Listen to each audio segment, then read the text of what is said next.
Tamires do Resenhando Sonhos, sejam bem-vindos a mais uma edição do Deu Match. Se por acaso você perdeu alguma das outras edições, tem aqui embaixo no box de informação a playlist com todos os criadores que já passaram por aqui, porque vocês vivem me pedindo, gente, que eu já fiz esse quadro, tá? Então passem por lá. Hoje eu vou começar um Deu Match de uma pessoa que eu estou muito ansiosa, porque eu acho que vai ser muito interessante cruzar por essa gama de livros, até porque eu acho que são livros bem diferentes, com alguns denominadores incomuns aí, talvez do mundo dos clássicos, mas ao mesmo tempo eu acho que os assuntos dos livros são diferentes. Ou talvez eu só não saiba direito sobre o que são os livros que eu vou ler. Pode ser também. Mas tem uma coisa muito legal sobre esse Deu Match, porque eu descobri uma pérola escondida nos livros favoritos da Mel e eu resolvi colocar nesse vídeo. E eu nunca estive tão orgulhosa de uma escolha desde Vida e Morte Deu Match da Bárbara, tá? Até porque, gente, a Mel é uma criadora bastante séria. E eu não tô falando que a Mel não é divertida enquanto pessoa. Ela é divertidíssima, inclusive. Ela é uma produtora séria na forma de apresentar o conteúdo dela. E aí, eu até vou tentar ser mais séria também. Fazer menos piadocas neste Deu Match. Primeiro, deixa eu explicar o que acontece aqui, caso você seja novo, esteja chegando aqui pelo canal da Mel e já esteja pensando quem é essa maluca. Eu sou Tamires, prazer. Deu Match, gente, é um quadro onde eu testo o gosto de outros criadores contra o meu próprio gosto literário. Eu vou ler uma tibiada de 5 livros que são indicações constantes dessa pessoa, livros favoritos que a pessoa indica sempre há bastante tempo. E 4 desses livros são escolhidos por mim, assistindo os vídeos, vendo quais são os livros mais comentados, o que tá nos favoritos, os livros mais mencionados no canal. E é uma escolha certeira do criador. Então eu peço pro criador, no caso aqui a Mel, me apontar o livro que ela acha entre os favoritos dela, entre os livros que ela mais comenta, aquele que ela acredita que mais vai dar certo comigo. Eu não estava esperando nada diferente de Mel Ferraz do que o livro que ela me indicou. Então a gente já vai tirar isso logo do caminho, porque vai ficar todo mundo, eu vou falando os livros e as pessoas vão ficar, tá, mas e tal livro, tá, mas e tal livro. Então a gente já vai tirar logo do caminho e vamos deixar a Mel Ferraz contar logo de cara qual livro ela escolheu pra eu ler. Olá, Tami! Olá, pessoal! Mel Ferraz aqui do canal Literaturice. E eu sei, né? É comum ao quadro, tá todo mundo nervoso. E eu entendo, estou nervosa para os julgamentos de Tami, mas mais do que, sei lá, tá nervosa por ser julgada, ter meus gostos sendo julgados, eu sou bem tranquila quanto a isso, eu estou nervosa porque eu quero que Tami goste dos livros, que tenha boas experiências. Bom, eu tô muito feliz de ter sido convidada para participar aqui do quadro, não apenas por conta dos livros, né, porque se estão aqui é porque eu gostei muito, vamos ver o que Tami vai selecionar e ler, ansiosíssima por isso, mas porque eu sempre gosto, né, das oportunidades de panfletar minha escritora preferida, que é Virginia Woolf, e o livro que eu escolhi para indicar para Tami é Um Té Todo Seu, da Virginia Woolf. Esse livro aqui, embora ele seja de não ficção, ele tem uma pegada ficcional, eu acho que a abordagem dele vai por essa pegada mesmo, sabe? E isso é um pouco surpreendente. Eu sei que Tami gosta um pouco disso, assim, né? De quando livros de não ficção acabam tendo esse tipo de abordagem mesmo, de, enfim, viés. Então, espero que ela goste, porque a temática, ou as temáticas aqui presentes, são importantes pra gente, tanto criando, ela, criadora de conteúdo e tudo mais, quanto também mulheres. Eu acho que algumas temáticas não serão tão surpreendentes para Tami, novas, mas esse livro aqui, ele é do século passado, ele, na verdade, muito importante para o movimento, ou os pensamentos, no plural, feministas, portanto, é uma coisa que, né, tava lá no comecinho, ou tava há muito tempo pensando assuntos que lidam com o sistema patriarcal e tudo mais, principalmente da mulher na arte, escritoras e não só. Pra gente que ama literatura, pra vocês que seguem a Tami e gostam muito do tipo de livro e também de discussão que ela traz pra vocês, eu acho que vocês vão gostar muito e eu espero muito que Tami aproveite esse livro. Mas tudo bem se não acontecer também, tá tudo certo. E eu ia falar alguma coisa, eu esqueci, meu Deus do céu, eu sou muito voada. Que eu passei batonzão pra Tami, porque ela me pediu pra caprichar, já que eu demorei pra enviar esse vídeo pra ela. Talvez, mas não era isso não. Assim, que devo avisá-los, eu e Tami não temos lá gostos muito parecidos. Eu acho que, na verdade, nós não temos gêneros favoritos muito parecidos, mas eu estou bastante ansiosa por esse vídeo aqui que vocês estão assistindo, que eu também vou estar assistindo no futuro, porque, embora a gente não tenha gêneros muito semelhantes aí, de preferência, eu confio muito, muito na opinião da Tami. Eu acho que tem uma coisa que eu me identifico muito com ela, é que ela tem uma opinião muito assertiva, sabem? E ela é muito séria na opinião dela. Acabou que esse vídeo virou, né, declaração aqui. De admiração. Não, mas é real. Então, tô bem ansiosa também pra ver o que ela tem a falar sobre esses livros que ela escolheu, dos meus preferidos, justamente por isso. Então, manda bala, Tami, bora lá, bora pros vlogs, bora pra 1 hora de vídeo, que eu tô animada pra assisti-lo. Beijo pra vocês. Beijo, Tami. Eu já li Mrs. Dalloway, dessa autora. Foi uma experiência ok. Não detestei nem amei o livro, então a gente ficou ali no meio do caminho. E eu não sei o que a Mel falou nesse vídeo que vocês acabaram de assistir, porque eu ainda não recebi, tá? Eu tô gravando esse vídeo, sei lá, 1 mês antes de eu receber esse vídeo da Mel.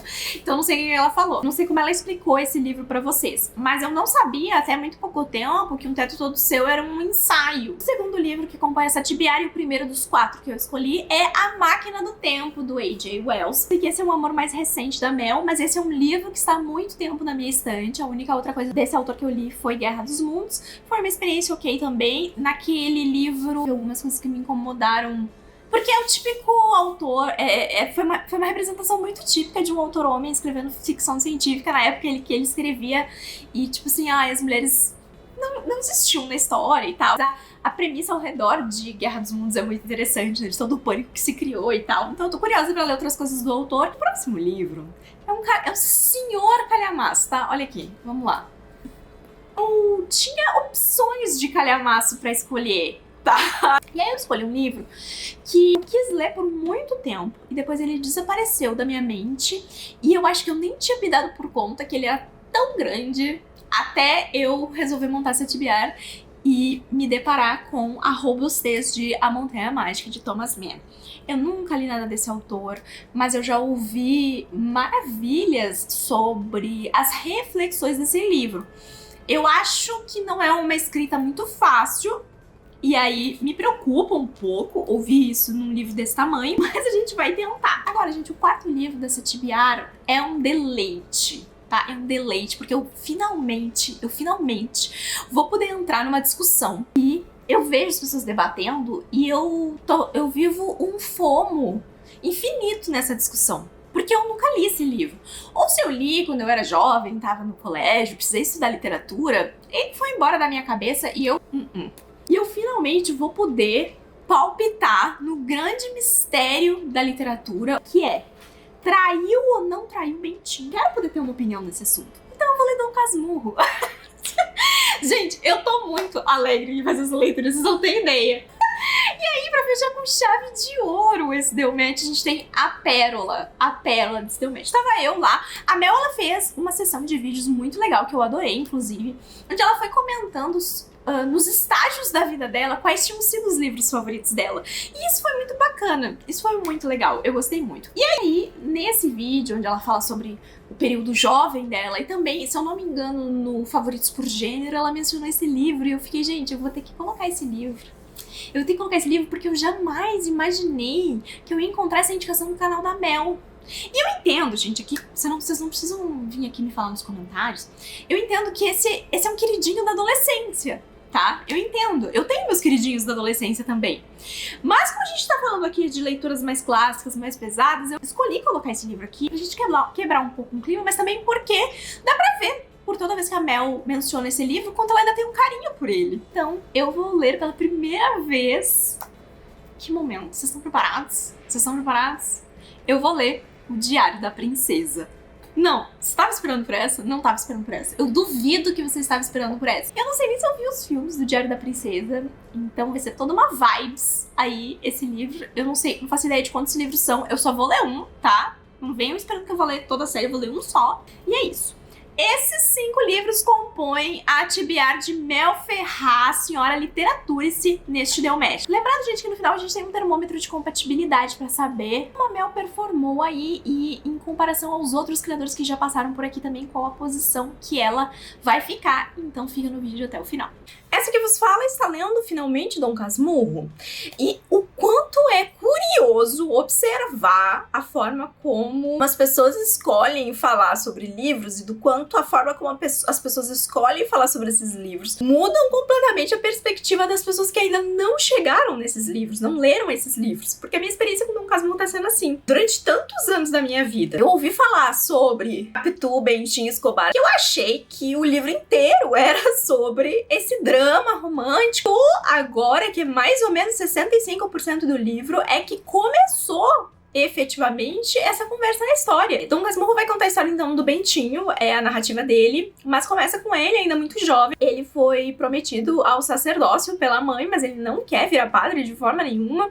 Ele tem essa amiga que é Capitu, porque ele tem um crush, mas eles ainda são muito jovens. E aí tem um agregado da família, assim, que fica colocando umas caraminholas na cabeça do Bentinho. A história vai se passar em 1850 e pouco. Vai começar a ser contada ali por 1850 e poucos. É o próprio Bentinho que tá contando a história, então é a narrativa do ponto de vista dele, as percepções dele, são as coisas que ele tá sentindo, as paranoias que entram na cabeça dele, e isso por si só já é um artifício narrativo interessante, né, porque a gente sempre tem que pensar nisso, né, de que a história que a gente tá recebendo, ela é do ponto de vista do narrador, e existem autores que sabem executar isso de uma forma muito inteligente, porque às vezes o protagonista tá só contando a história porque aquela é a história que o autor quer contar, e tem casos onde o ponto de vista que a gente tá recebendo a história nos diz algo a mais, é pra passar uma outra mensagem pro leitor. E aí tem até uma nota de rodapé interessante, porque eu tô lendo na edição da Antofágica, tem uma nota bem interessante que fala que tem tipo um erro cronológico no livro, e aí a nota fala que na verdade não é um erro de verdade, não é um erro do Machado, é um erro, mostra a mudança de emoções e percepções do personagem, porque ele estava muito atento aos detalhes no começo, mas conforme as coisas vão se aproximando do evento fatídico da situação, ele vai perdendo esse senso da percepção das coisas e de como o impacto dos sentimentos tem nele. A relação dele com a Capitu, esse romance que vai se construindo, a entrada de outras pessoas aqui na relação, assim como o Escobar. No ponto onde eu tô, ele acabou de voltar do período dele de universidade aqui, então ele é advogado agora e eles estão começando a construir uma vida, né? E ele tá construindo o livro inteiro, essa coisa de ai, mas aquele momento. Então, a minha surpresa, talvez, aqui é perceber o quanto de história existe ao redor de Dom Casmurro e do quanto essa história fica resumida a uma questão só, na maioria das vezes, né? Inclusive, esse é um livro muito interessante em vários aspectos da narrativa, a própria questão de como é lidado aqui com falar sobre pessoas escravizadas, o próprio Bentinho tem escravos, a família dele é uma família que tem posses, tem casas, tem escravos que eles emprestam propriedades, o uso de certas palavras, saber que o Machado é um autor preto, uma perspectiva para a forma como certas coisas são utilizadas aqui dentro da narrativa. Ele foi um autor que passou por um embranquecimento aí, né, que sua própria identidade precisou ser resgatada, né. E aí, fora isso, eu tô me divertindo muito, porque apesar de dar aquele pequeno choque inicial da linguagem, foi muito diferente de quando eu li, por exemplo, o Alienista. E assim, as noias que o Bentinho entra são muito engraçadas, assim como a percepção dele sobre as pessoas, porque mesmo quando ele tá contando a história pra gente, passado, né, do presente, na verdade, que ele tá voltando pro passado, nem sempre ele se dá por conta que as pessoas estavam tentando trapacear ele. Ainda assim, isso passa na narrativa, mas aos olhos dele, ele não pega. Talvez isso seja a grande síntese de Dom Casmurro. Às vezes o que está extremamente na frente dele, ele não consegue perceber, e às vezes onde não existe nada, ele percebe coisa demais. Dom Casmurro. Que loucura. Eu acho que Capitu não traiu o Bentinho, mas assim, se traiu, ele mereceu, e se não traiu, deveria ter traído. Que cara chato do caralho. Chato, inseguro, ciumento, paranoico, com complexo de, sei lá, inferioridade, não sei, inúmeras coisas aqui, o Bentinho. Mas, deixa eu falar uma coisa pra vocês. Primeiro, duas coisas que pra mim são extremamente importantes aqui sobre essa leitura. Primeiro, eu adorei Dom Casmurro. Adorei, achei o livro divertido, achei a leitura fluida. Passei o livro inteiro dando risada da cara do Bentinho. Eu ficava tipo, garoto. Que não é garoto, né? Porque tipo, já é um cara que já tá, sei lá, no auge dos seus muitos anos, e ele resolve contar esse episódio porque ele não superou, ele não consegue. O homem traumatizado não consegue superar o grande amor da sua vida que o traiu, que supostamente o traiu. Que nas loucuras dos confins da sua mente ele acredita que o traiu. Então, eu ri muito do Bentinho, achei muito legal. Segundo, eu fiquei bastante fascinada com o quanto existe uma riqueza de assuntos para se falar sobre esse livro. E a gente só ouve falar sobre Capitu traiu ou não traiu o Bentinho. Eu fiquei muito surpresa que isso é um assunto mais pungente só, sei lá, no último quarto do livro. E é claro que toda a construção que o autor vai fazendo da história, dele contando, dele não sei o que lá... Lex, dá licença, por favor. Eu tô tentando aqui ter uma conversa séria com o pessoal sobre Dom Casmurro. Respeita o Machado de Assis, garoto. Enfim, como eu exemplo. É óbvio que todas as costuras e todas as escolhas dele de contar é pra pintar essa figura, de ir pintando essa figura da Capitu enquanto essa mulher que vai trair ele. E aí isso vai desde primeiras visões que ele tem a outras coisas. E ao mesmo tempo, eu achei muito legal isso, que o Machado foi plantando no texto argumentos que a gente usa contra o Bentinho. Gosto também da condução de que quem planta é uma pessoa de opinião muito fraca. Porque quem planta a semente da Capitu na cabeça dele não é ele, tipo, não é ele que chega à conclusão que ele gosta dela. É o enteado lá que vai falar, ai, tem que mandar ele embora porque ele tá se engraçando com a Capitu. Daí ele fica, nossa, gosta dessa garota, né? Ele começa a ficar obcecado por ela e ao mesmo tempo é também esse cara que planta pela primeira vez a semente na cabeça dele de que ela tem os olhos oblíquos de cigana dissimulada e blá blá blá. Dissimulada e não sei o que lá. Meio que ele é um cara que só vai absorvendo as coisas dos outros, as visões dos outros. Bentinho, coitado, né? Nossa, que pessoal de personalidade fraco, Bentinho, você é fraco. E aí, eu acho que essa análise da dubiedade do livro, do final aberto, de ser uma história pra gente teorizar, mas eu acho legal, mas eu também acho que tem tantas coisas interessantes aqui sobre o fato da posição social do Bentinho, da forma como ele se comporta, do fato de que ele também é um cara, tipo, branco, que tem tempo pra ficar pensando, entendeu? Tipo, de passar a vida inteira dele pensando se esse grande amor da vida dele, que eu não considero que seja um amor, é uma obsessão que ele tem, né? Ai, traiu ele não, porque ele precisa trabalhar, não precisa pensar em nada, daí o cara fica lá, daí tá lá no meio com as amantes e consegue esquecer a mulher, porque acho que tomou uma guampa. Nossa, Bentinho, você é pequeno, viu? Putz, fraquíssimo nosso amigo Bentinho. E a Capitu é muito legal, porque ela é uma personagem que a gente ouve falar o livro inteiro, mas como o Bentinho é um narrador extremamente duvidoso, você entra e sai do livro sem saber. Sabe quando você ouve falar de uma pessoa por outra pessoa? Sabe? O seu amigo chega e fala horrores de uma pessoa. Tipo, não, porque essa garota me tratou mal, essa não sei o que lá, e foi antipática comigo, e não sei o que lá, e blá blá blá blá. Daí você vai conhecer, aí você forma uma imagem na sua cabeça. E aí você vai conhecer a pessoa num outro momento, e a pessoa completamente diferente da imagem que foi pintada na sua cabeça. É meio que eu me sinto aqui com a Capitu, só que eu não tive a oportunidade de conhecer a verdadeira Capitu, só conhecia a versão desse homem ressentido. Ainda assim, mesmo com os vislumbres, ele ainda pinta ela com uma certa doçura. E isso também é interessante. Então eu achei muito legal. Eu achei particularmente muito doido o fato de que foi só a partir de 1960, num olhar de uma mulher americana, eu acho que foi, né? Que ela fez o estudo da obra comparando com Otelo, que se começou a questionar essa dubiedade aí do olhar, de que antes todo mundo lia, né, mas aí majoritariamente homens lendo, e eles sempre abonavam a favor do Bentinho. E aí, novamente, né, homens de mente pequena. Ainda hoje, a palavra de um homem contra a palavra de uma mulher, a palavra do homem é a mais importante, né? Foi uma leitura muito legal, eu gostei muito. É isso, assim, eu fiquei bem surpresa, fascinada e positivamente impactada por essa leitura que eu não pretendia fazer tão cedo, se não fosse por esse deu match, e eu definitivamente não esperava que fosse ser tão positiva quanto foi. E é isso que eu li A Máquina do Tempo. E assim, faz umas semanas já que eu li A Máquina do Tempo e eu percebi que eu não tinha vindo aqui conversar sobre, então cá estou eu, e aparentemente a gata vai querer participar do take. Lexi, não quero que tu venha aqui no colo, porque tu tá vindo pro colo e fica com as unhas assim, ó, em mim. Tu quer fazer teu relato?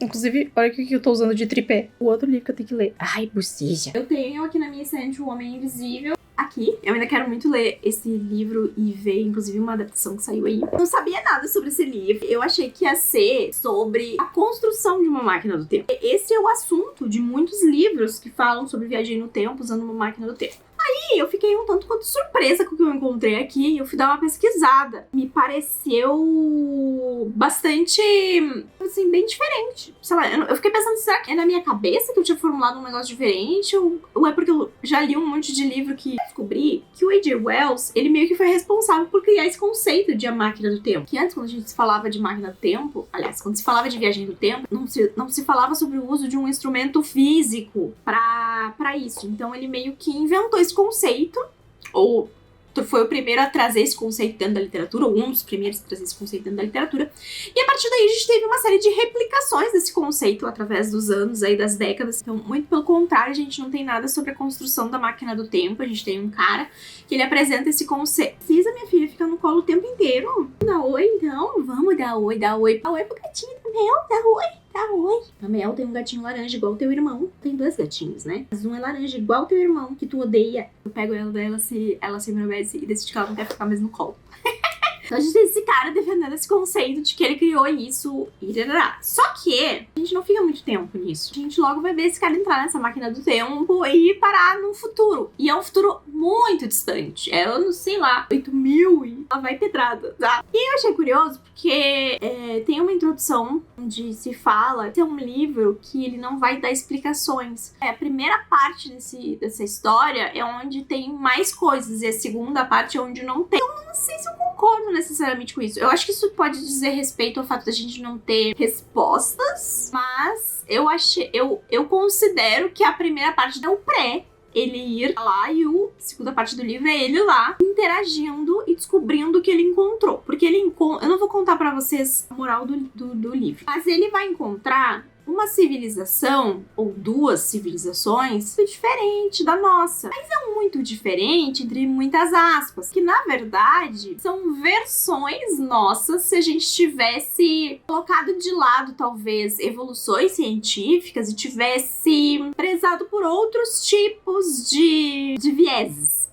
Vou dizer assim. Então a gente tem 2 versões da raça humana, que são bem a gente, porque existem configurações diferentes aí de corporais e de comportamento que talvez sejam uma evolução da raça humana. Que a palavra evolução é entre muitas aspas, porque não necessariamente é uma evolução, é só uma outra versão. E aí ele vai ficar viajando ali, fazendo análises e pensando e filosofando. E eu acho que o legal sobre a máquina do tempo é a crítica social que você consegue tirar dessas versões que o A.J. Wells criou aqui. É como se ele divide assim, em 2 partes. Elas refletem coisas que a gente está discutindo até agora. E esse livro é de 1800 e alguma coisa, tá? Como, por exemplo, tem uma dessas evoluções aí se alimenta muito mais de frutas e vegetais, a outra é super carnívora. E aí tem as questões de trabalho também, de como ambas se comportam. Então, assim, se a gente for entrar no âmbito de discussão social e filosófica dessas realidades, é muito legal. E o livro é exatamente isso. É uma porta de discussão aberta.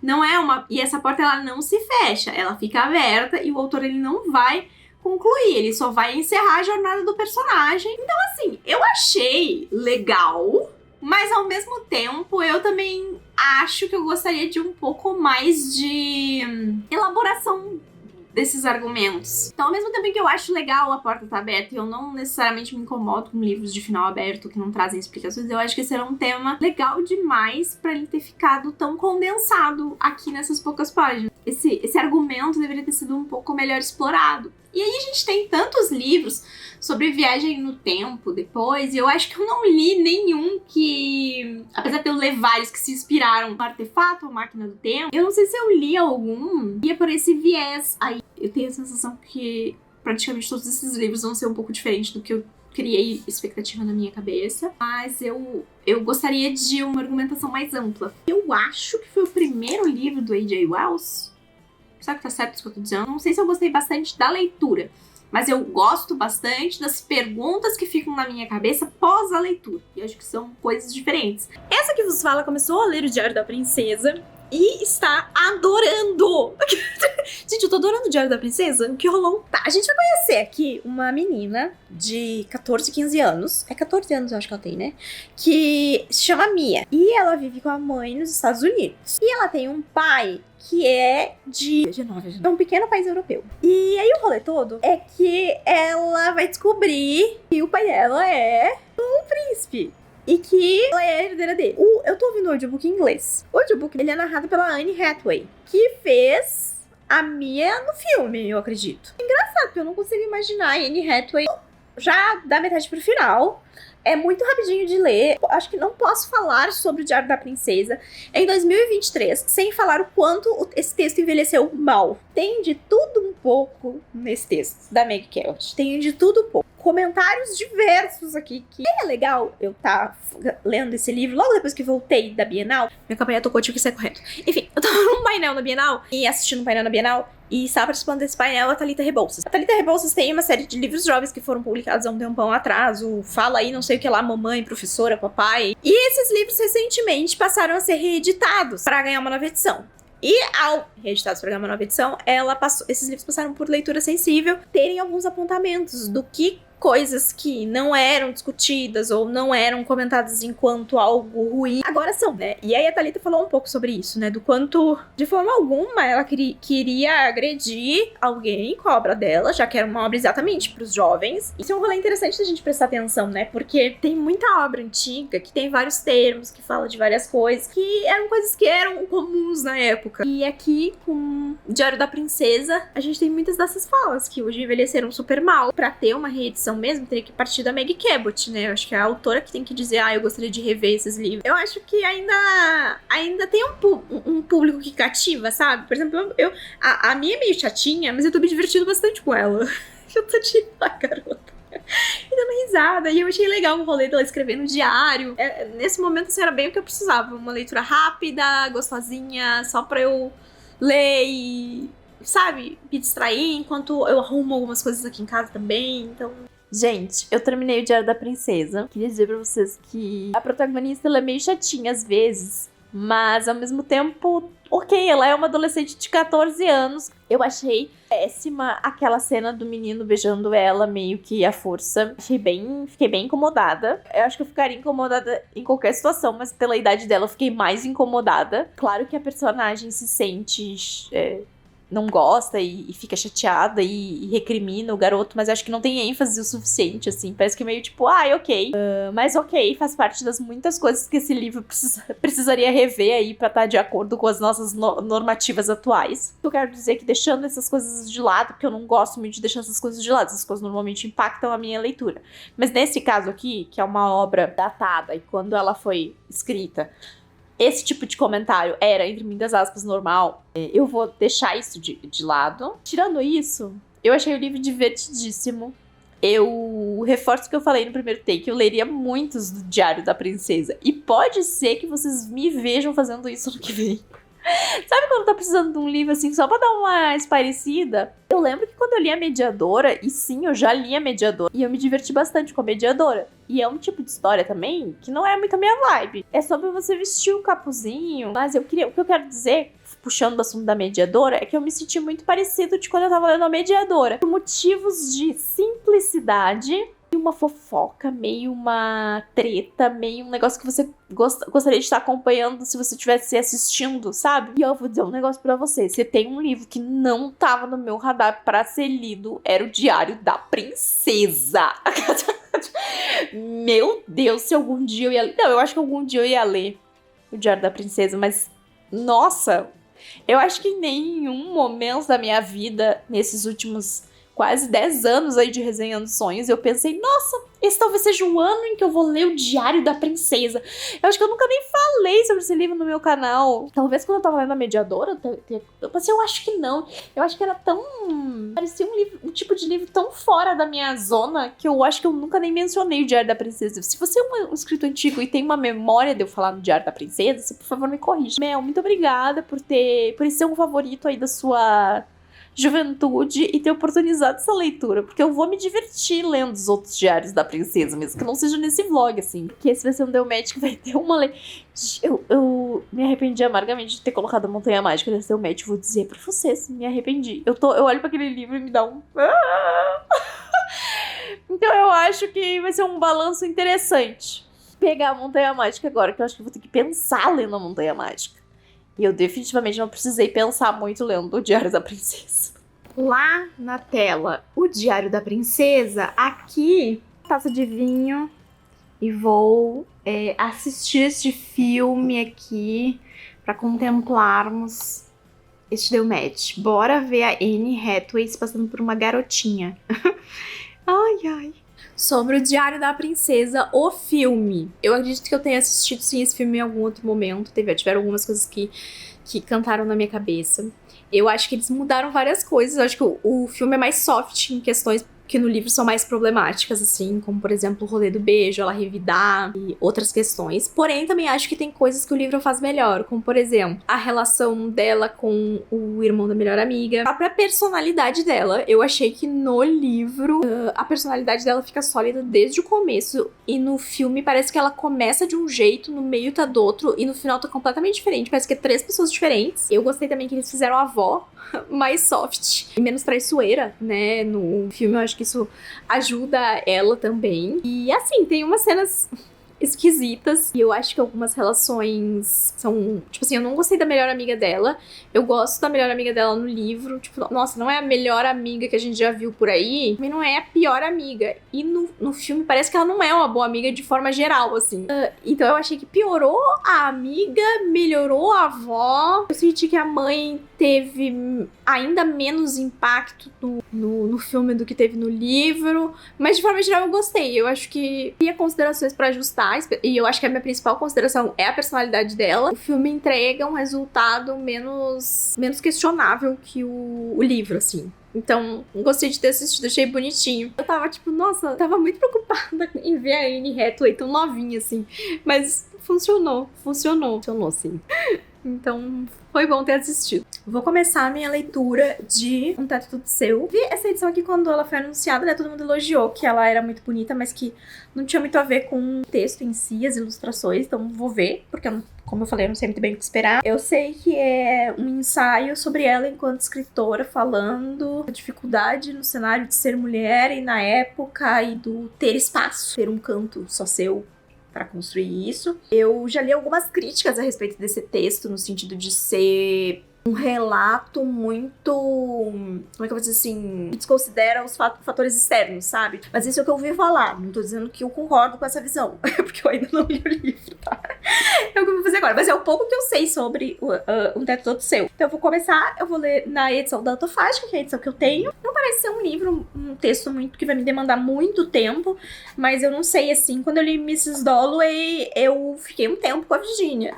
Pronto, está lido Um Teto Todo Seu. Acho que esse é um texto sobre mais as visões da Virginia, só que, na verdade, é um mix disso com ela inventando umas coisas, criando suposições e, ao mesmo tempo, fazendo muito mais uma... Não sei se análise é a palavra certa, porque ela mesma fala que quando ela chega no final, ela não tem uma conclusão, mas ela precisa dar uma conclusão. Mas ela fica jogando situações, citando alguns nomes, trazendo alguns momentos em que outras escritoras se manifestaram, falando sobre o momento da literatura, né? Tem até uma... Ela começa a fazer análise de uma escritora que depois parte das posições que ela cria no livro, né, no ensaio, falando, isso é legal, isso não é legal.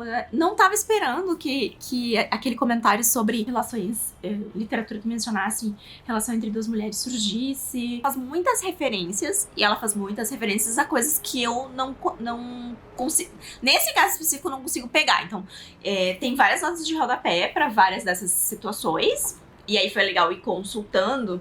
Mas aí é aquela coisa. Como é que eu vou dizer assim? Eu me senti pouco educada pra ler esse texto, mesmo com as notas de rodapé. E aí isso causa uma sensação interessante, que é o seguinte: ao mesmo tempo em que eu não tenho tanto interesse assim em me educar a respeito desse assunto, né, de ter todas essas referências, de fazer uma pesquisa mais acadêmica, não sei se é acadêmica, mas se você pegar pra ler só obras que ela remete aqui, ou estudar só acontecimentos que ela remete aqui, você acaba entrando talvez num viés assim mais de estudo mesmo, do que você vai fazer leitura para entretenimento. Pro que eu leio, apesar de eu tentar trazer uma visão crítica que não é pra isso. Então foi um mix de sentimentos, no sentido de que se eu gostaria de poder ter pego todas essas referências que ela falou de cara, e isso me causou um certo desconforto enquanto eu tava lendo, porque eu percebi o quanto nesse aspecto me falta repertório, ao mesmo tempo que eu não tenho necessariamente o interesse imediato de adquirir esse repertório, então acaba não sendo o meu tipo de texto favorito, nesse sentido de que parece que a todo momento eu tô tropicando numa pedra, sabe? E essa pedra é a minha própria falta de conhecimento a respeito. Mas aí é aquela coisa, a Virginia tá falando sobre as coisas que cercavam ela, sobre as pessoas que cercavam ela, sobre os interesses que cercavam ela. Se eu for escrever um texto, eu também vou ter um monte de referência que vão ser das coisas que eu leio, vai ser das coisas que me permeiam. Então, é uma coisa engraçada, porque a gente quer saber tudo, mas não tem como a gente saber tudo. E esse texto fez eu perceber um pouco isso, dessa sensação, que o começo do texto foi muito assim, porque eu fiquei, gente, mas o que ela tá falando? Aí eu já ver, tá. Ah, não, isso aqui eu entendi o que ela falou. Ah, mas aqui é uma referência a não sei o que lá. Às vezes tava ali, tipo, o sinalzinho, e pra mim, enquanto eu tava lendo, nem parecia que tinha alguma coisa mais a acrescentar, mas acrescentou. Enfim, é só um adendo, assim, Isso pode acontecer tanto com textos de não ficção, quanto pode acontecer com textos de ficção também, quando você tá lendo um romance histórico, por exemplo. Sobre o que eu falei no início, de que eu já tinha ouvido falar algumas coisas a respeito de ser muito sobre a visão de uma mulher branca, certo status aqui comentando sobre essa situação, e não contemplar todos os aspectos, sim, mas eu não acho que isso de forma alguma inviabiliza a mensagem do livro, sabe? Ou diminui o impacto que deve ter tido esse texto, essa fala dela quando ela foi feita. Tanto que depois, mais pro final, fala sobre um outro escritor, um outro crítico que questionou, né? Falou que ela estava sendo muito dramática, né? O que corrobora exatamente o que ela tá falando. Enfim, isso é uma coisa de clássico, né? É muito difícil você pegar um clássico que foi escrito por uma pessoa centenas de anos atrás, quase fazendo 100 anos. É de 1929. Tá? 1929. Tá, não tava tão errado assim. É 1929, não tá quase fazendo 100 anos. Ai.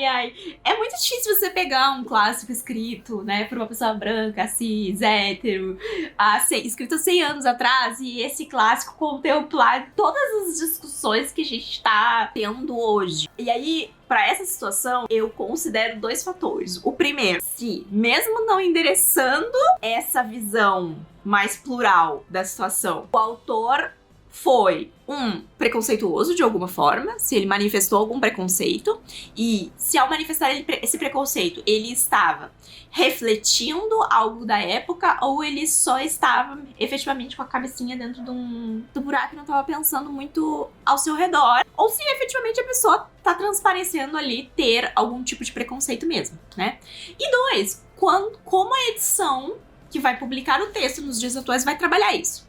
E aí, eu já reclamei de edição da Antofágica nesse canal antes, mas aqui eu vou fazer a consideração. Os textos de apoio desse livro são muito bons e interessam esse assunto. Eles falam sobre isso, sobre o texto ter, sim, uma visão que é só sobre o que cerceia ali a realidade da Virginia e não se expandir para outros campos ou para outros lugares. Como eu falei, eu acho que isso não invalida de forma nenhuma a importância que um texto como esse, na época em que ela publicou, e as críticas que ela faz aqui, eu acho que isso é validado ainda mais pela forma como a gente vê a evolução da mulher ao longo dos anos. Quanto mais direitos a gente foi ganhando, quanto mais espaço a gente foi tendo, quanto mais independência a gente foi ganhando, mais tempo a gente foi ganhando e mais espaço a gente foi ganhando. Talvez, não sei se tempo, mas talvez mais espaço a gente foi ganhando para que a gente pudesse mostrar que nós mulheres somos inventivas, somos criativas, assim como os homens são também. Sim, é sobre você ter espaço físico,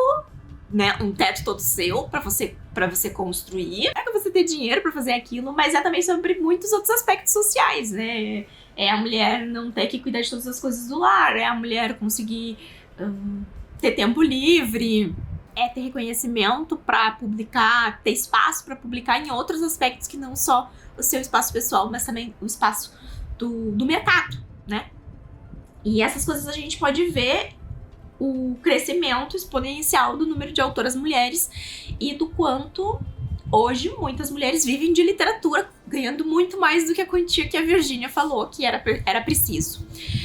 E sim, essa não é uma lógica que funciona pra todo mundo, porque isso já vem de uma visão de privilégio. A mulher que tá na situação de ela precisa trabalhar pra comer, onde o tempo dela é dedicado ao trabalho, onde talvez ela tenha uma família pra cuidar, e ela ainda assim consegue escrever, talvez leia um texto como esse e pense, especialmente se for uma pessoa não branca, né, ou que tiver aí em uma outra minoria, a pessoa vai ler esse texto e vai pensar assim, e se fosse fácil assim?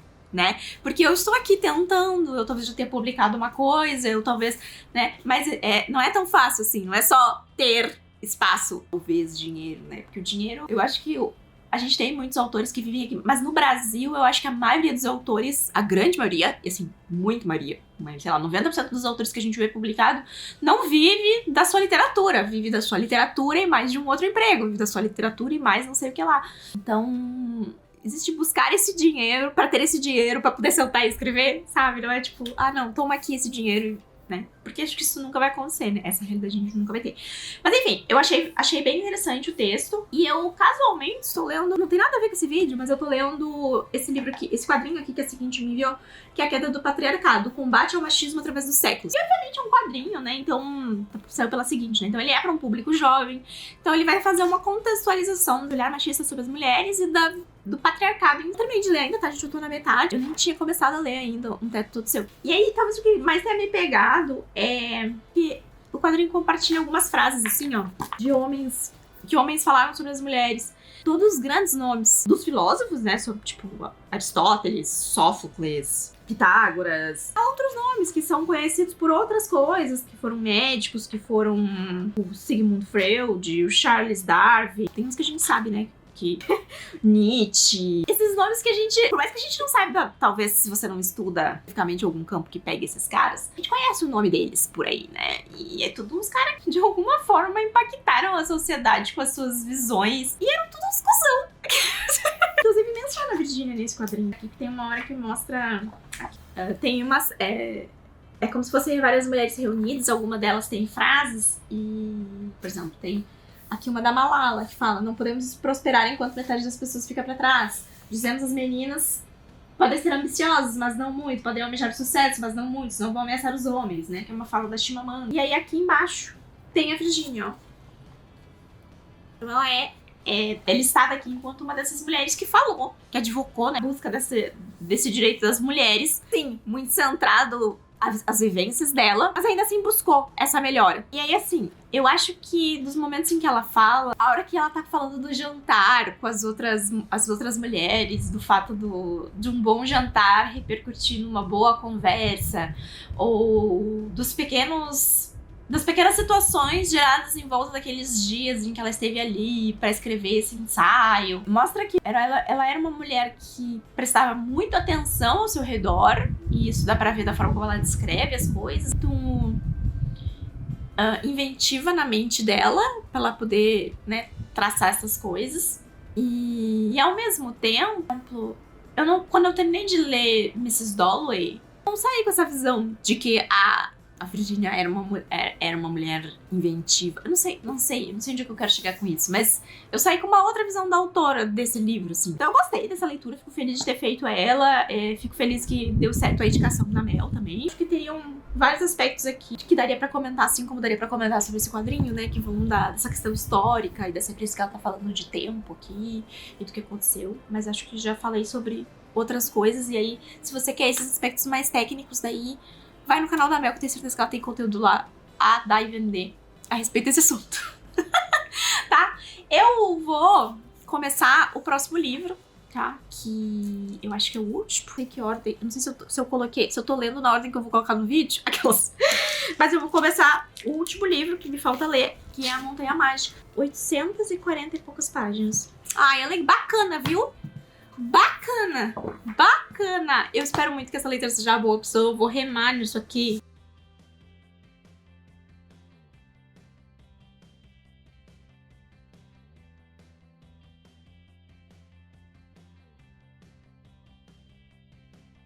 Deixa eu falar uma coisa pra vocês. Eu ia gravar um take bonitinho de time-lapse de eu lendo esse livro. Mas aí eu já vou fazer um comentário sobre o começo dele. Vai consumir todas as minhas células cerebrais, todos os meus neurônios. Se texto da sua, eu vou dizer assim, do seu miolo e o mesmo estilo do texto de sua abertura, que começa com um texto chamado Propósito, tá? Queria ler um trechinho pra vocês, que eu acho que é um exemplo do tipo de narrativa, né? Ou do tipo de conjunto de palavras usado pra dizer coisas que podem ser simples, mas que, ao serem ditas dessa forma, não parecem mais simples, né? Arralaemos pormenorizadamente, nunca tive essa palavra na minha vida, com exatidão e minúcia. Pois desde quando a natureza cativante ou enfadonha de uma história depende do espaço ou do tempo em que existe. Sem medo de sermos acusados de meticulosidade, inclinamos-nos, pelo contrário, a opinar que realmente interessante só é aquilo que tem base sólida. Será, portanto, num abrir e fechar de olhos que o narrador terminará a história de Hans. Não lhe bastarão para isso os 7 dias de uma semana, tampouco os 7 meses apenas. Melhor será que ele desista de computar o tempo que decorrerá sobre a Terra enquanto essa tarefa o mantiver enredado.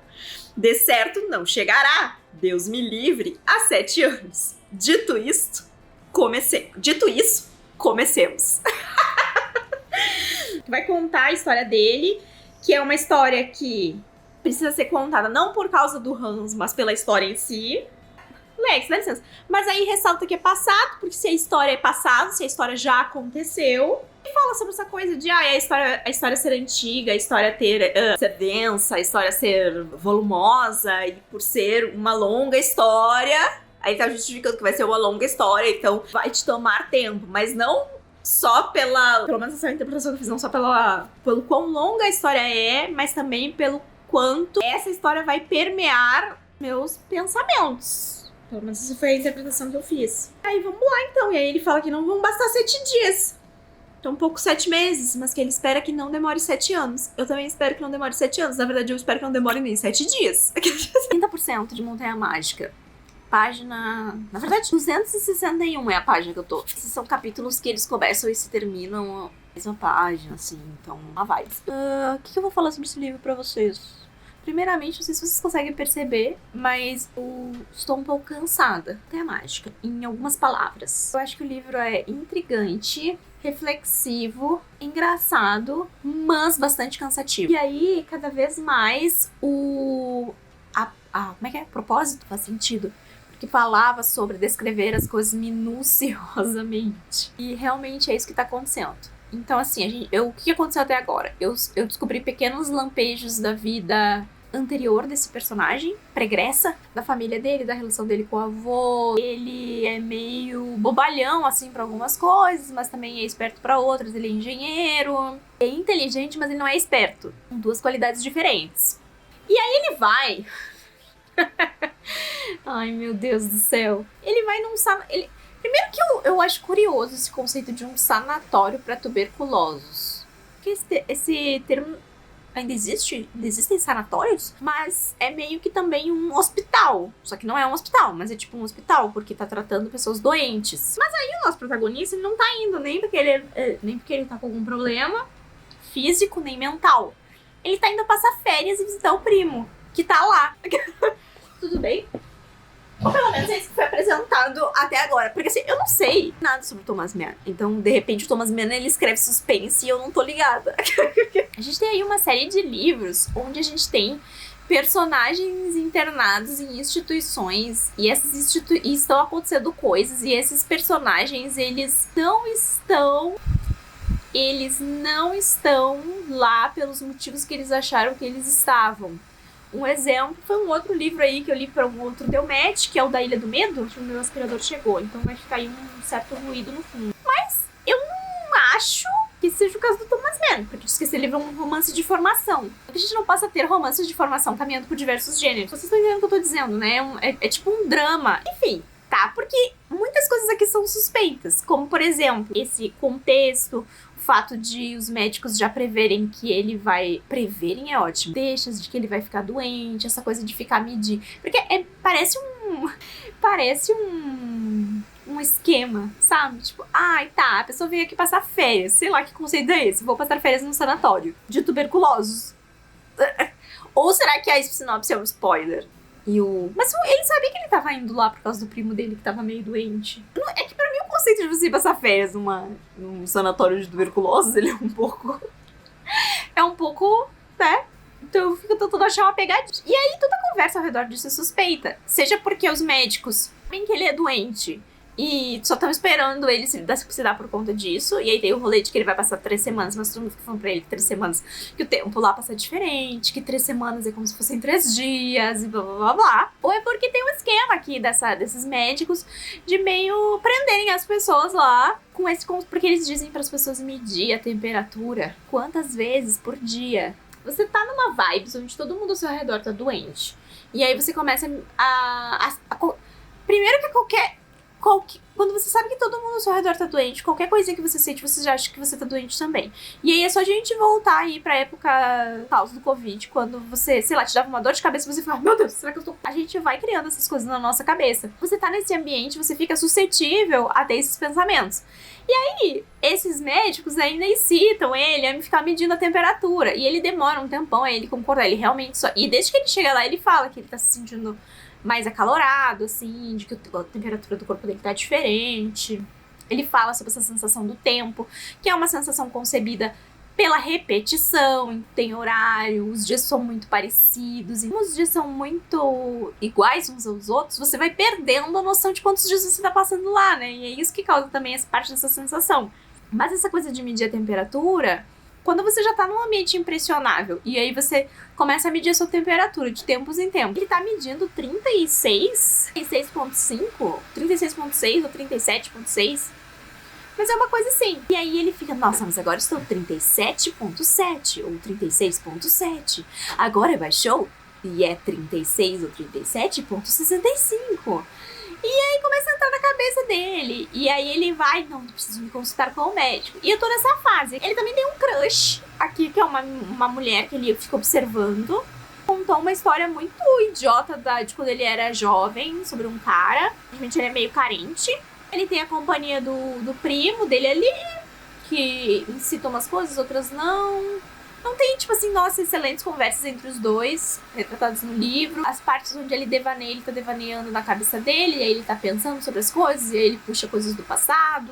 O que é bom porque a gente aprende um pouco mais sobre o personagem, mas é ruim porque é muito detalhista. Tem um casal de russos no quarto do lado que tá sempre transando, e ele tá muito incomodado com isso. Essa crush que chamou a atenção dele é porque ela deixava a porta bater do refeitório. E aí ele já tá descobrindo a fofoca dela, que ela é casada, mas ela passa o ano inteiro no sanatório. O marido vem visitar, ou ela vai visitar o marido, tipo, uma vez por ano. Eu passei por uma conversa agora há pouco, onde ela conversa com o primo. E aí ele fala que ele sente que ela conversar com o primo é como se ela estivesse conversando com ele. Tudo bom, meu anjo? Enfim. Só que assim, é muito engraçado, porque ele falou assim, ai, tá acabando minhas 3 semanas. Daí eu olhei pro livro. Tá acabando as minhas 3 semanas, daí eu olhei pro livro. livro, e quando ele fala isso, ele nem tá doente ainda, então sei lá. Por aqui, assim, ó, eu tinha lido só isso aqui, e a gata falando que as 3 semanas dele, ele ia embora. Vai embora. Enfim, isso. Eu tô lendo, mas eu tô um pouco cansada, tá? E foram só 260 páginas. Sabe qual é essa sensação? Sabe quando você descansa demais? Eu não sei se vocês têm isso, eu tenho isso. Sabe quando você descansa, você passa um dia inteiro não fazendo nada, uma sequência, e aí parece que você ficou cansada de descansar? Esse livro é isso, que ao invés de estar descansando, eu tô lendo uma pessoa descansar. E aí eu tô cansada de ler a pessoa descansar. Mas assim, é só essa sensação mesmo, porque de resto eu tô achando interessante, eu tô curiosa pra saber o que vai acontecer com ele, se ele vai sair dessa montanha, dessa montanha, se ele vai sair desse local, se ele vai descobrir alguma coisa, se vai ter alguma constatação, o que vai acontecer nas próximas 600 páginas? Ele vai só ficar doente? Ele vai ficar mais e mais doente, será? Vai ir piorando? Porque não pode ficar a mesma coisa. E aí, eu acho que parte do rolê do livro é que enquanto ele tá lá nessa vibe dele, ele tá pensando sobre coisas. E aí a gente tem as reflexões dele. Mas enfim, eu tô curiosa, mas ainda assim tô achando uma leitura cansativa.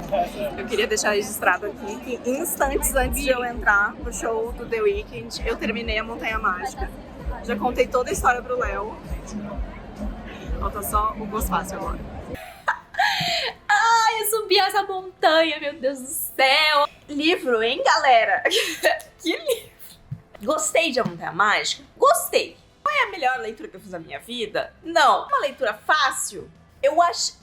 mais ou menos. Porque é uma narrativa mais difícil, mas ao mesmo tempo não é um livro de difícil compreensão. Eu acho que de todas as coisas do livro, a coisa que mais me pegou enquanto ponto negativo, buzina, é que eu achei o livro muito cansativo de ler. Aquele livro que eu lia, parecia que eu não tava indo em lugar algum com ele. E aí eu acho que são duas coisas. Eu acho que é um pouco a escrita, mas eu acho também é um pouco da forma como o autor escolhe costurar as coisas, porque a gente vai pulando de um tópico pro outro sem muita costura, necessariamente, das coisas, sabe? É um livro que você não sabe onde você tá indo, né? A gente fica brincando, eu fiquei brincando, pelo menos, enquanto eu lia esse livro, que eu tava subindo uma montanha. Mas a verdade é que eu não sabia o que tava no topo dessa montanha, sabe? Eu não sabia qual era o objetivo desse livro. E não saber qual era o objetivo e ver o livro pular pra tantos lugares aleatórios, foi uma coisa que me cansou. Então eu achei a leitura de A Montanha Mágica bem cansativa. Mas isso não quer dizer que eu tenha desgostado. E aí, isso é uma coisa bem particular, assim. E eu acho muito interessante quando acontece.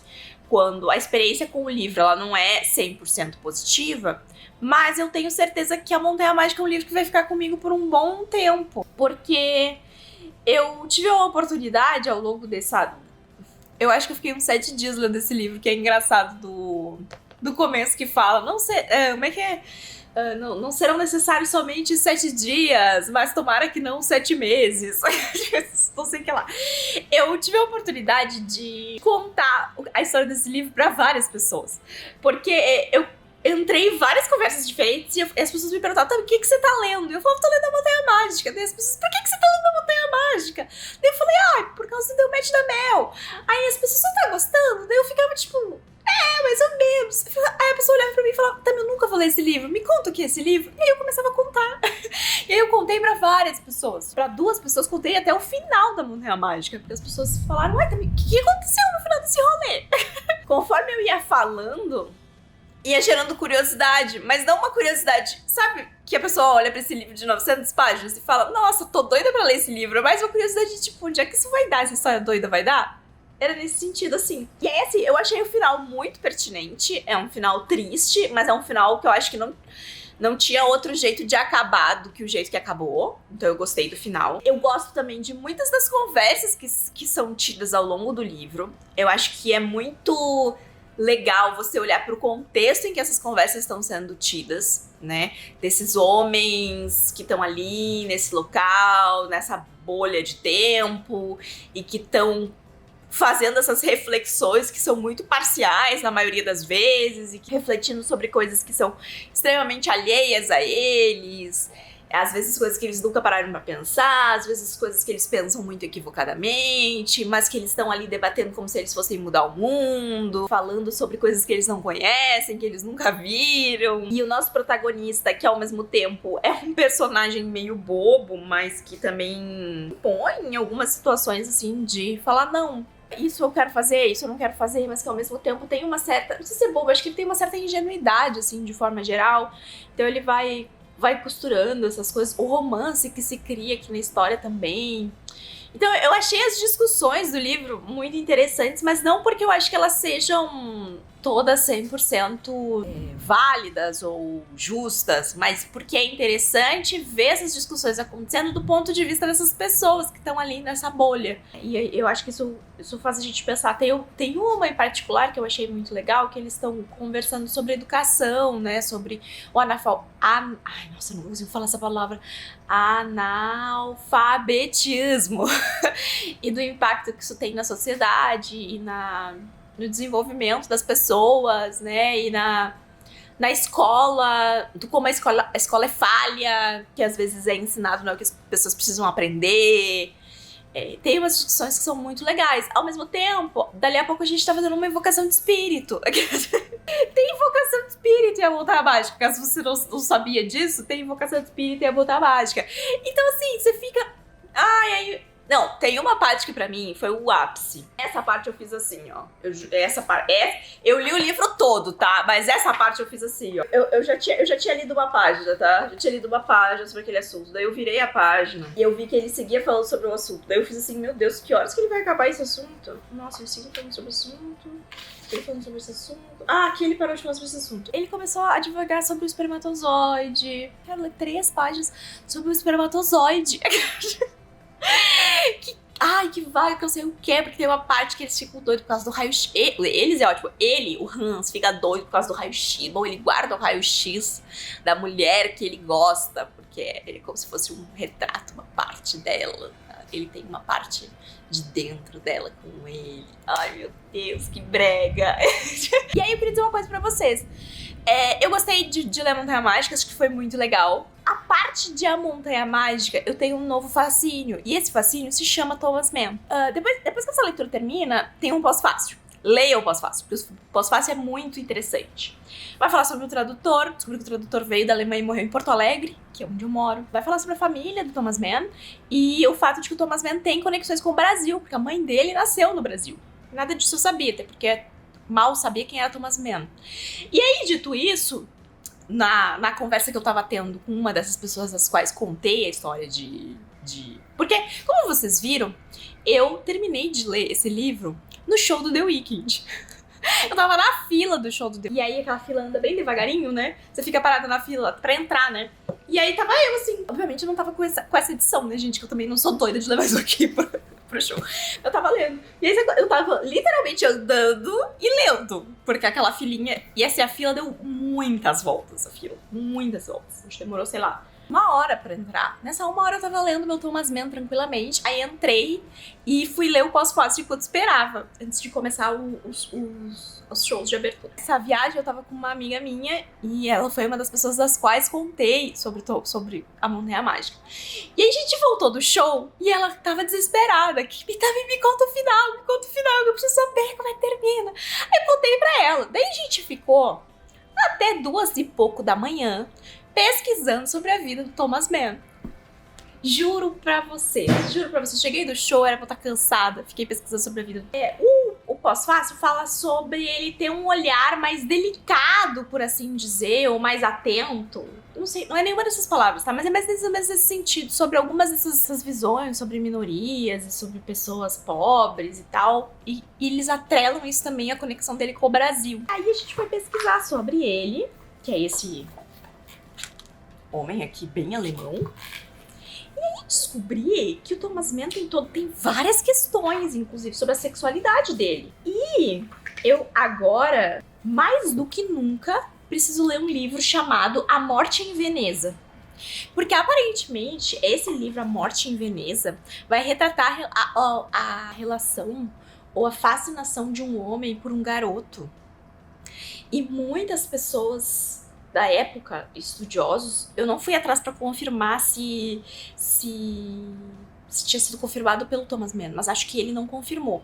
Mas falam que é tipo uma coisa mais baseada na própria vida dele, porque aparentemente ele também gostava de meninos, mas ele foi casado, ele teve uma família, inclusive um neto que ainda carrega aí o legado de escritor da família e tal. Mas diz que é bem peculiar essa história. E agora eu quero muito ler, porque eu fiquei fascinada pela figura do Thomas Mann e todas as coisas que eu descobri sobre ele, sobre a família dele e sobre as coisas que ele escrevia e essa conexão dele com o Brasil. Enfim, virei a doida agora do Thomas Mann. Mas é isso, eu concluí a Montanha Mágica, eu concluí a Montanha Mágica, eu concluo também o match. Ao som do vento chiando, tá? Que é isso que vocês estão ouvindo atrás, que é a trilha sonora do Rio Grande do Sul nos últimos dias. Vamos fazer o encerramento desse Deu Match com o nosso termômetro de compatibilidade, porque chegamos ao fim, finalmente. Eu olhei o bruto, fiquei assustada, então vamos tentar ser rápidos aqui.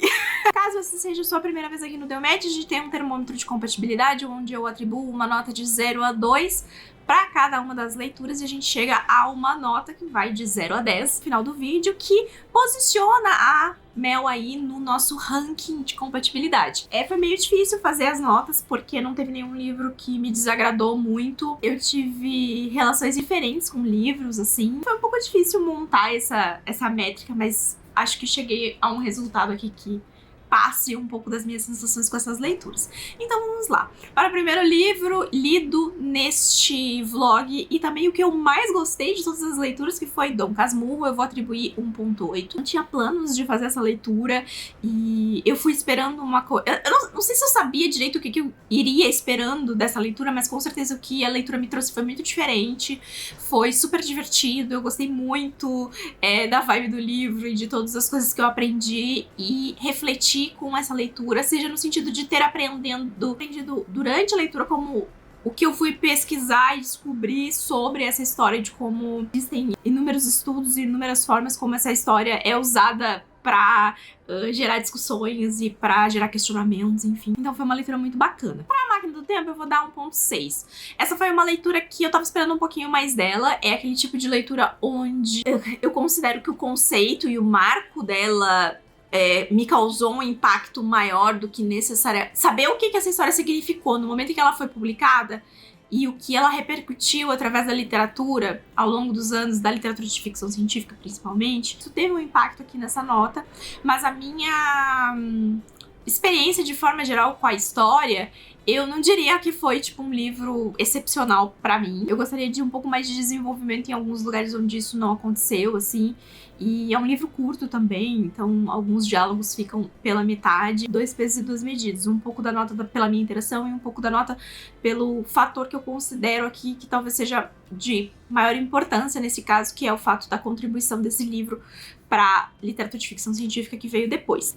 Aí, o Diário da Princesa foi engraçado, porque eu acho que se eu fosse analisar esse livro de forma crítica, a nota dele seria super baixa. Mas eu me diverti lendo o Diário da Princesa, e eu acho que parte da experiência de leitura é entretenimento, sabe? E esse livro pra mim foi o suco do entretenimento, porque se a gente for entrar nos pormenores dos problemas desse livro específico, ele vai perder completamente esse caráter. E eu acho que a gente tem coisas mais legais pra indicar hoje pra a juventude. Mas ainda assim, sendo uma pessoa que consegue ler e identificar esses problemas e ainda assim ter uma experiência divertida com a história, eu vou dar 1.5 pro Diário da Princesa. Pontuei aqui já vários aspectos em que a história peca e que mereceria inclusive uma revisão aí da autora, se assim ela achasse interessante. Gostei também da experiência do filme.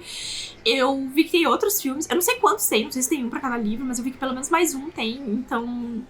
provavelmente eu vou jogar um Diário da Princesa aí no meio de alguma leitura em 2024 e vocês vão ficar tipo, olha lá, a Tami lendo o Diário da Princesa. Aí, para Um Teto Todo Seu, eu vou dar 1.7. Foi uma leitura que eu gostei bastante de fazer. Como eu falei pra vocês, ela me trouxe um pouco de desconforto pelo desconhecido de alguns nomes e algumas coisas que estavam sendo faladas ali. Mas ao mesmo tempo eu acho que é um texto extremamente importante, mesmo que ele tenha uma visão bem centrada num público específico, sabe? Eu já tinha lido o Mrs. Dalloway, da Virginia Woolf, então foi bom ter lido um texto diferente dela, num estilo diferente, pra eu encontrar uma outra versão dessa autora. E felizmente eu consegui sair dessa leitura com um valor dela. Acho que é a percepção também de você olhar pra uma mulher que era escritora e ainda que tivesse um nome, que hoje a gente considera, né, um super nome, e na época ela já era considerada também, mas que ainda assim é numa versão muito machista do mundo, e as coisas que ela fica observando ao redor dela naquele momento, eu acho que são interessantes pra gente, enquanto mulher, parar pra pensar no quanto a gente já andou, mas também no quanto ainda há pra andar, e no quanto essa linha tênue, essa linha dos direitos, do que a gente pode fazer e tal, ela ainda é tênue, e a gente vê isso sendo o tempo inteiro questionado com respeito a minorias, por exemplo. Mas a gente também tem essa, e eu acho que isso é importante, a gente também ter essa preocupação. Eu acho que é por isso que às vezes, por exemplo, distopias que são voltadas pro papel da mulher, sei lá, como o Conto da Aia, elas acabam impactando na gente bastante, porque a gente meio que se dá por conta de que esses direitos, eles podem ser tomados, porque a gente ainda vive numa sociedade que é patriarcal. Por último, a Montanha Mágica, meu Deus do céu. Eu ia dar uma nota mais baixa pra Montanha Mágica, mas assim, eu me peguei desde o momento em que eu terminei o livro até agora, pensando nesse livro várias vezes. Esse é um daqueles livros onde eu não acho que a jornada tenha sido fácil, eu não acho que o saldo da leitura enquanto a história tenha sido a melhor mensagem possível, mas eu fiquei bastante fascinada por esse livro, pela história do Thomas Mann, por querer ler outras histórias dele e por pensar sobre coisas que ele estava dizendo e a escolha dele de assuntos e a própria montagem do livro, assim. Eu acho que não é um livro pra todo mundo, eu acho que é um livro que você tem que estar na vibe, você tem que estar curtindo a leitura, senão provavelmente você vai ficar irritado com o formato, com a lentidão. Mas eu sempre tento separar os aspectos da leitura, sabe? Mesmo que tenha sido algo que eu tava lendo, eu não necessariamente tava sentindo alegre com o momento em que eu estava gastando com aquele livro, porque foram muitas horas debruçada em A Montanha Mágica.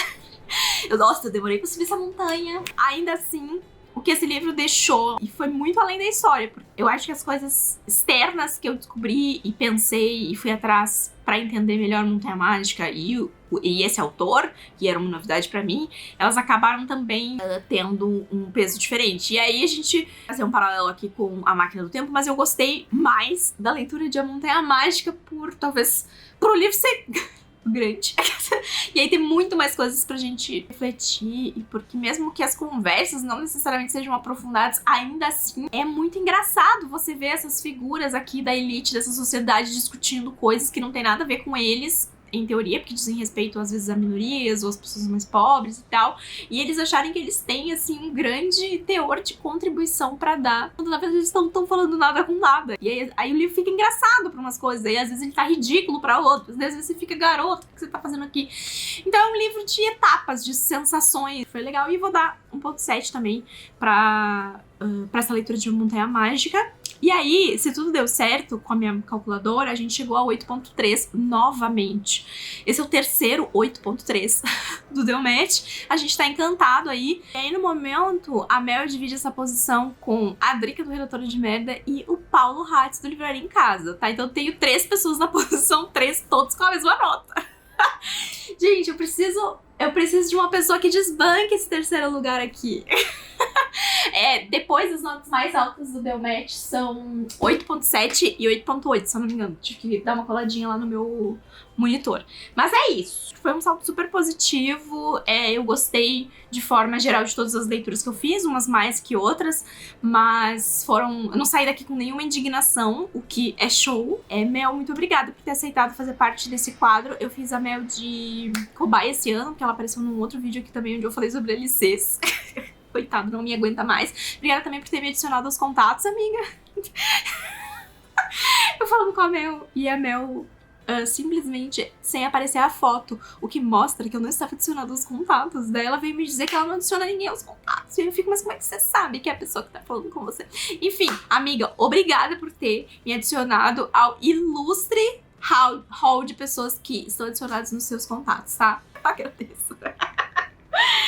E é isso, eu espero que você tenha se divertido aí com as minhas impressões, tenha sido legal pra você acompanhar aí as minhas considerações a respeito desses livros. Tivemos um saldo legal, o que é bacana. Se por acaso você chegou até aqui e não conhece a Mel, o canal dela tá linkado aqui embaixo, vá lá conhecer. A Mel também tem umas LCs muito legais que ela faz mensalmente, anuncia lá pelo Instagram dela, então acompanhem. E a gente ainda tem mais um Delmatch que eu vou ler esse ano. Eu quero ver se o vídeo sai em dezembro, mas a gente nunca sabe, pode ser que seja uma das primeiras coisas de janeiro. Se você não conferiu ainda os outros vídeos, como eu falei, tem outros 14 criadores. Vou deixar a playlist aqui embaixo também pra você conferir. E é isso, galera. Espero que vocês tenham gostado do vídeo. Deixe seu joinha e seu comentário aqui embaixo. Se inscreve aqui no canal se você for novo por aqui. E a gente se vê no próximo vídeo.